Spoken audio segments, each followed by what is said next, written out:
campanha lançada há 4 anos para diminuir atropelamentos na capital cai no esquecimento. Em entrevista exclusiva ao Editorial J, o jornalista Fernando Gabeira diz que a crise do jornalismo é econômica e admite equívoco no sequestro do embaixador americano. De pai para filha, mulher mantém tradição de família e conserta guarda-chuvas há mais de 30 anos. Conheça a Feira de Porto Alegre, onde produtores e consumidores se conhecem pelo nome. E ainda tem as atrações da agenda. Fique com a gente!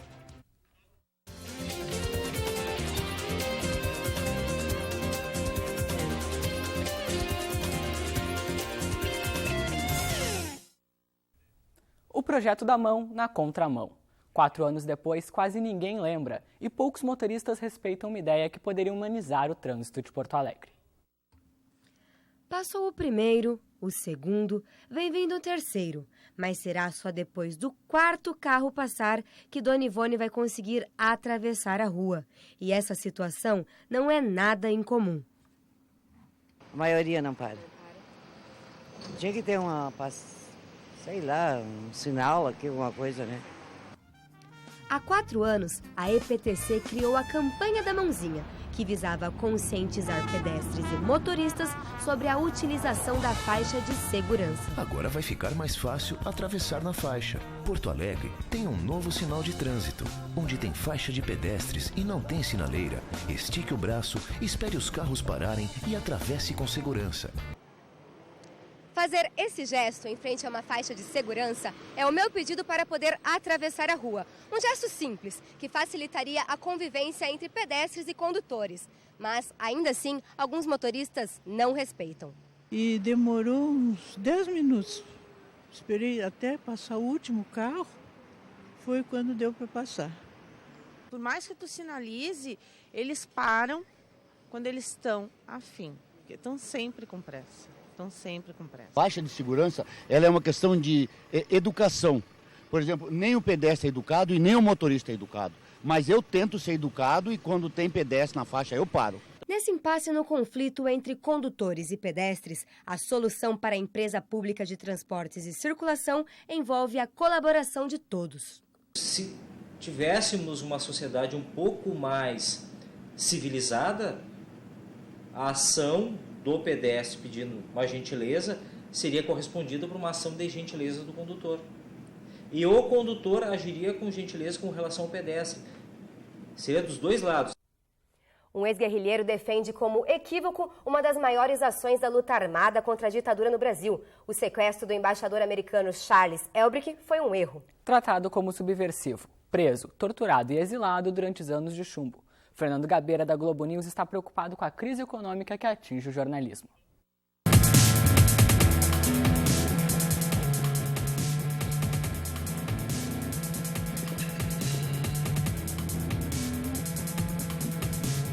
Eu não me arrependo, eu acho que foi um equívoco, foi um erro, né? Mas que a gente se criticou, já de alguma maneira estamos, através da nossa vida, da nossa atividade, reparando aqueles equívocos do momento. Teve uma importância para salvar as pessoas que estavam na cadeia e teve uma importância para, de uma certa maneira, chamar a atenção para a luta armada no Brasil, para o fato de existir uma ditadura militar.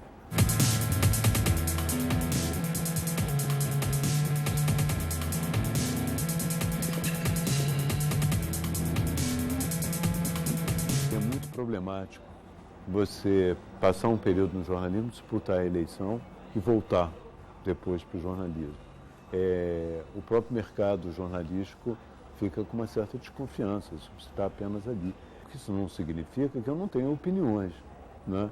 Que eu não utilizo também o jornalismo para expressar minhas opiniões.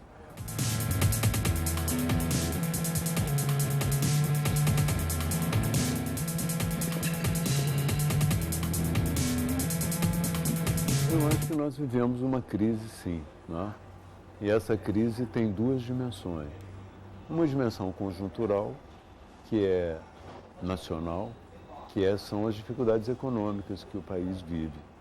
A outra dimensão é mais ampla, que está ligada à própria revolução digital. A revolução digital não só ampliou as plataformas através das quais você pode se manifestar, como multiplicou também os atores que falam. O jornalismo vive uma crise de transição.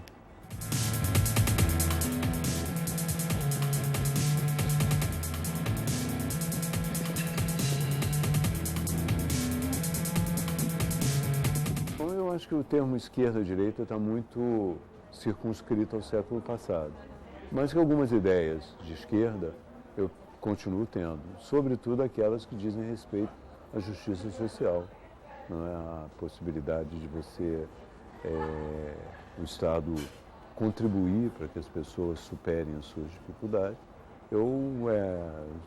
garantir uma aposentadoria, todas essas coisas para mim são pacíficas.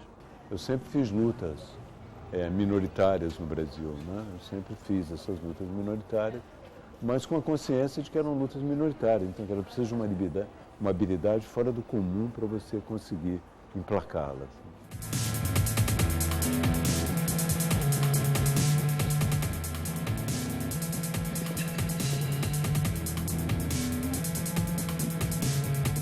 Eu avalio a crise da esquerda como uma crise também global, né? A esquerda está tendo dificuldades em quase todos os países do mundo. Com raríssimas exceções, ela se impôs na Grécia agora, tem algum crescimento na Espanha, mas eu acho que depois da queda do Muro de Berlim, foi muito difícil reestruturar o pensamento e apresentar uma saída.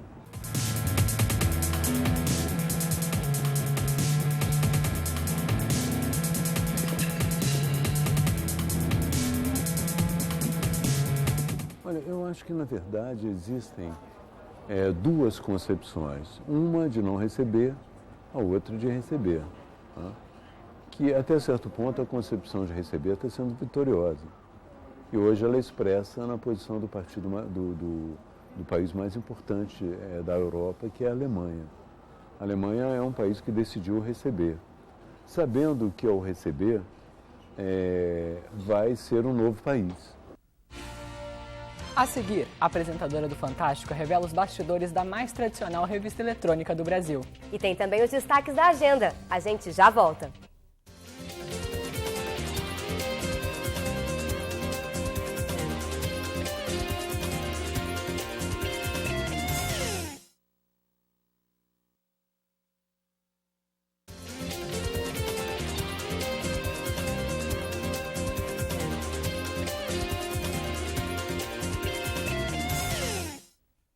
Na última semana de setembro, choveu o volume esperado para o mês inteiro. Chuvas que devem acompanhar os gaúchos durante toda a primavera. E com essa expectativa, algumas pessoas aproveitam para ganhar um dinheiro extra. Seu Francisco é dono desta barraca na Avenida Osvaldo Aranha. Com o aumento da chuva, ele precisou mudar de mercadoria para manter a clientela. É só o que dá, que eu vendo bolsas, né? Então vai para 2 semanas só guarda-chuva. Por dia, ele vende cerca de 100 guarda-chuvas. Ainda assim, tem muita gente que sai de casa sem um acessório. O senhor saiu sem guarda-chuva? Esqueceu o guarda-chuva? Não, eu sou maníaco, não gosto de guarda-chuva. Eu já perdi 200. Esqueceu o guarda-chuva? Esqueci. E o que faz agora? Compra um no meio do caminho? Vou comprar um. Mas o que fazer quando eles estragam? O que muita gente não sabe é que eles podem ser consertados. Essa é Dona Margarete. Ela conserta guarda-chuvas há mais de 35 anos, profissão que foi herdada pelo pai. Ela faz, em média, 16 reformas por dia. Do meu pai, né? Aí a gente continuei trabalhando. Nunca trabalhei de carteira assinada. Existe o do Paraguai. Sim, mas a maioria, por exemplo, Fazolete. Esses aqui, ó, são guarda-chuvas caros. Esses aqui, assim, ó.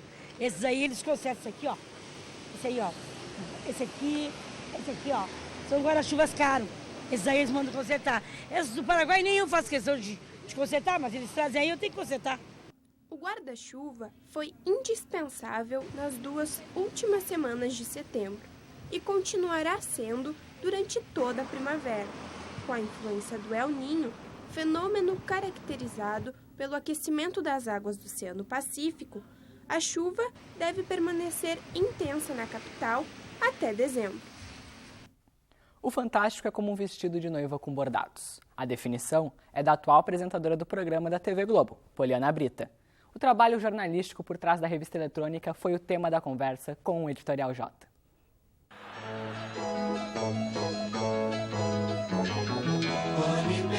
Há 42 anos no ar, o Fantástico é a revista eletrônica mais antiga da televisão brasileira. Este ano passou por uma reformulação. Ganhou uma nova identidade visual e passou a ter uma integração mais direta com o público. Mande o seu vídeo pra gente também.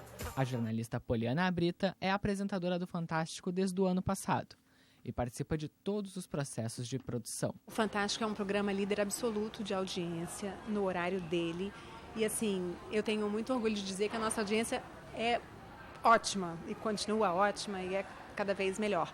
O que não significa que nós não nos preocupemos com o que a gente vai botar no ar. Isso não significa acomodação nem zona de conforto, não. A gente está sempre querendo oferecer um produto melhor e melhor a cada dia. Eu falo muito que o Fantástico é como um bolo de noiva, confeitado. Que o Fantástico é como um vestido de noiva, bordado. Por que isso? Porque o Fantástico não é só a matéria que você pega e bota ali. Essa matéria, ela é virada do avesso, ao contrário, de cabeça para baixo. A finalização dela é bem cuidada. Os assuntos são discutidos de uma forma muito democrática. A gente tem uma reunião às terças-feiras em que a gente avalia e critica o programa, sem pudor. No processo de modernização do programa, um dos destaques são as redes sociais. Isso é uma novidade constante. Cada dia surge uma coisa nova, assim. E o que acontece? A gente tem uma equipe muito misturada, assim. A gente tem meninos muito novos ali dentro e tem pessoas mais velhas. Então, assim, o Fantástico é muito eclético, muito aberto a isso.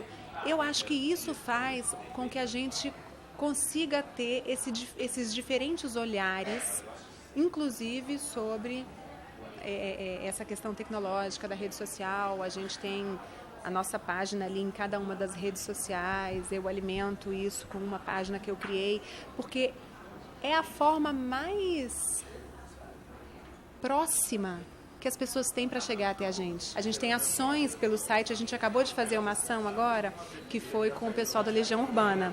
O Marcelo Bonfá e o Dado Villa-Lobos estão fazendo uma série de shows aí, e aí a gente fizeram uma ação com o Fantástico, que foi para selecionar um fã em cada uma das 5 cidades por onde eles vão passar, para cantar no microfone que era do Renato Russo. E essa ação foi toda feita pelo site do Fantástico. Seremos entre monstros da nossa própria criação. Serão noites inteiras, talvez por medo da escuridão. Mas não foi somente o Fantástico que mudou. Para se tornar apresentadora, a jornalista também teve que se adaptar. 2 meses ali, o anúncio da minha ida para o Fantástico foi feito no dia 15 de setembro e eu estreiei no dia 2 de novembro. Nesse período, eu fiquei fazendo uma imersão ali, porque apesar de já ter trabalhado para o Fantástico como repórter em algumas situações, trabalhar como apresentadora significa participar da confecção do programa como um todo, e que faz com que eu precisasse ter intimidade e conhecesse detalhadamente o processo passo a passo, do início até o fim. E aí eu fiz isso, e antes de estrear no Fantástico, eu fui para a Índia fazer uma reportagem em que eu entrevistei o Kailash, que foi o Prêmio Nobel da Paz do ano passado, e aí eu fiz essa entrevista. Então eu tive a minha matéria especial, tive o meu momento de preparação do ponto de vista da reportagem, assim como do ponto de vista da apresentação, porque daí para apresentar a gente tem que testar o tipo de maquiagem que vai funcionar, e isso é trabalhar. A gente tem que ver o tipo de figurino que eu vou usar, respeitando o meu estilo, a forma como eu gosto de me vestir, o que se adequa ao programa. Tudo isso é preparação e tudo isso é um trabalho que eu chamo de trabalho de menininha, de mulherzinha, mas que é trabalho, entendeu? No destaque do nosso canal do YouTube dessa semana, uma receita de saúde. Os alimentos que vão direto das mãos do produtor para o consumidor, na feira orgânica mais tradicional da cidade.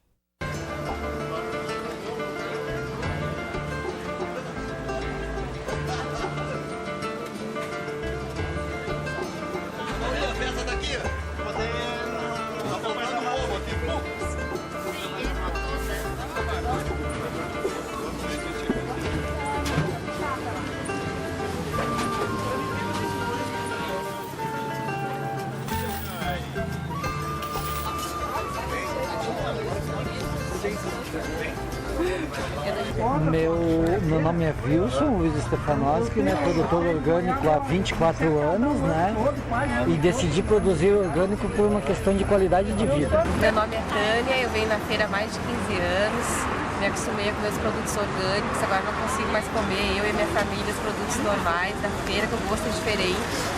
Esse sente gosto, cheiro diferente da fruta, da verdura. E é uma paixão que fica na gente, né? Faz um sacrifício, mas vale a pena. No inverno, acordar cedo. O fundamental aqui é a troca. É a troca com o consumidor, né? Porque aqui o que acontece não é simplesmente produtor ou vendedor, quando a gente vem aqui e consumidor. Ali se tem uma troca, ali se cria amizade, a gente fez amigos aqui. E aqui, além de vender, é uma aula de cultura que a gente diz, porque a gente encontra pessoas de todos os assim que eu quero dizer, de todos os tipos, de todas várias etnias, várias posições sociais, várias funções, né? Então aqui a gente tem assim essa amizade, essa conversa, eu valorizo muito, né?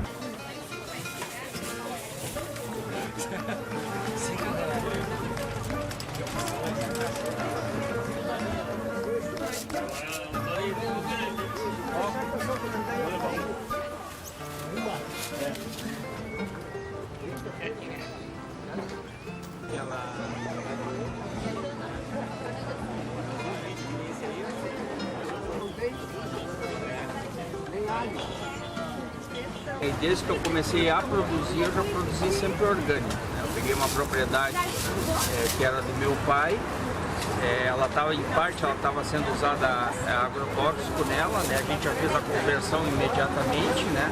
E estamos agora já há 15 anos com essa propriedade orgânica.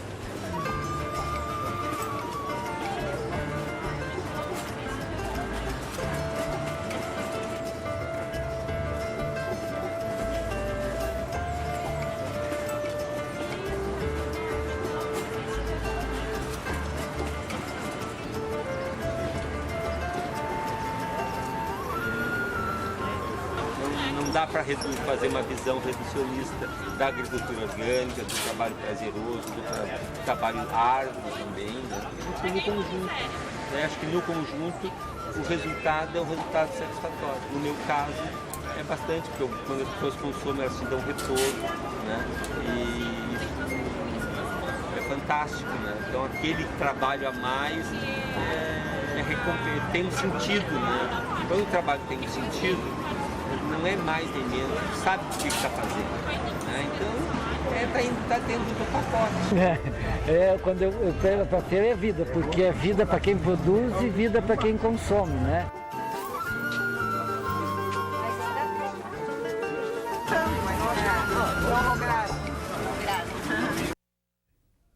A reportagem completa e outros conteúdos multimídia sobre o assunto você confere no Medium do Editorial J. O endereço é medium.com/editorialj. E a agenda dessa semana é com a repórter Nicole Feijó. Então conta pra gente, Nicole, o que você separou para essa semana? Então, pessoal, a gente tem uma exposição especial sobre uma das maiores artistas gaúchas da história e uma mostra de cinema. Mas nós começamos com um espetáculo teatral. O grupo itinerante de teatro do Rio de Janeiro traz a Porto Alegre a peça Comum de Dois. A disputa por uma herança e a relação homoafetiva dos personagens são os pontos chaves do drama. As apresentações acontecem nos dias 9, 10 e 11 de outubro, sempre às 8 horas da noite no Teatro Carlos Carvalho. Os ingressos estão disponíveis no local, no valor de R$20. A lua, tal qual a dona do bordel, pedia a cada estrela. Talento, presença de palco, voz e personalidade. Essas características fizeram da gaúcha Elis Regina uma das maiores vozes do Brasil. Uma parte dessa história está aqui, na Casa de Cultura Mário Quintana. As lembranças da vida da cantora estão reunidas em um acervo no 2º andar.